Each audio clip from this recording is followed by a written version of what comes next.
Cinema ఎంతో భారీ అంచనాల మధ్య రిలీజ్ అయింది. మిక్స్డ్ టాక్ కూడా వస్తుంది. అయితే first day collections 186 crores plus అంటున్నారు. సో కొంతమంది ఇది అంటే మాక్సిమం మెంబర్స్ అబద్ధం అంటున్నారు. మీ అభిప్రాయం ఏంటి? అంటే అవ్వచ్చు లేకపోవచ్చు. ఏంటంటే ఇప్పుడు రామ్ చరణ్ వల్ల అయితే అయిద్దో లేదో తెలియదు. మామూలుగా ఏంటంటే అది ఇప్పుడు పుష్పాది మొన్న చూసాం. ఎంత అది అది ఇంకా మనం చెప్పలేంలే. మరి ఏం చెందారు అంటే ఇప్పుడు నేనేమన్నా ఇది కరెక్ట్ తెలియాలి కదా. ఇది సగం తెలిసి సగం తెలియనట్టే ఎవరేం చెప్పలేరు. అంటే అంతే కదా. దాని ఒక సినిమాతో పోల్చకూడదు. సో ఈ సినిమాకి ఫస్ట్ డే కలెక్షన్స్ 180 crores అది రైట్ ఆర్ రాంగ్ మీ అభిప్రాయం? మాక్సిమం హీరోయిన్ ఇప్పుడు ఆయన మెగా ఫ్యామిలీ కాబట్టి ఎట్లైనా ఒక 100 crores అయితే దాటి ఉంటదని నేను చెప్తున్నాను. ఓకే. అంతే. అంటే చాలా మంది కూడా ఇది అబద్ధం, దిల్రాజ్ గారు జనాన్ని మోసం చేస్తున్నారు, మిమ్మల్ని మీరే మోసం చేసుకుంటున్నారు అంటున్నారు. అసలు దాని 450 కోట్లు పెట్టారని కూడా నాకు అనిపించలేదు. ఆ హెలికాప్టర్ దానికి దీనికి ఏమన్నా అయిందేమో అనుకుంటున్నాను నేనైతే. ఇక అంతమించి ఇంకేం చెప్పలేము. సరే సినిమా గురించి, రామ్ చరణ్ యాక్టింగ్ గురించి అని చెప్తారు. రామ్ చరణ్ అయితే యాక్టింగ్ బాగా చేసిండు.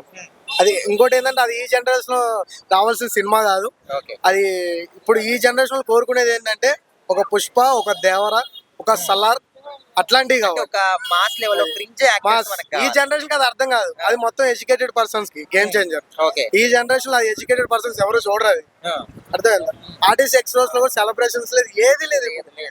అంటే శంకర్ గారికి ఇది ఒక కంబ్యాక్ అని చాలా మంది అంటారు. మరి కంబ్యాక్ అంటారా కాదా? అది కాదన్న. కాదు. కాదు, కాదు. ఓకే. మరి రామ్ చరణ్ లెవెల్ కి ఇది సెట్ అయిందా? ఆయన పాపులారిటీ అన్న అసలు చెప్పాలంటే ఆయన రంగస్థలం సినిమా ఎట్లా ఉంటది అన్న, అది లెవెల్ అది వేరు.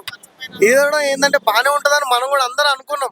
కాకపోతే ఇది ఒకటి ఏంటంటే ఇది ఒక కలెక్టరు, ఇంకోటి ఏంటంటే ఇప్పుడు పార్టీకి సంబంధించింది, ఒక కాలేజ్ బాయ్ లాగా ఇదంతా ఉంది. ఇది జనరేషన్ సెట్ కాదు.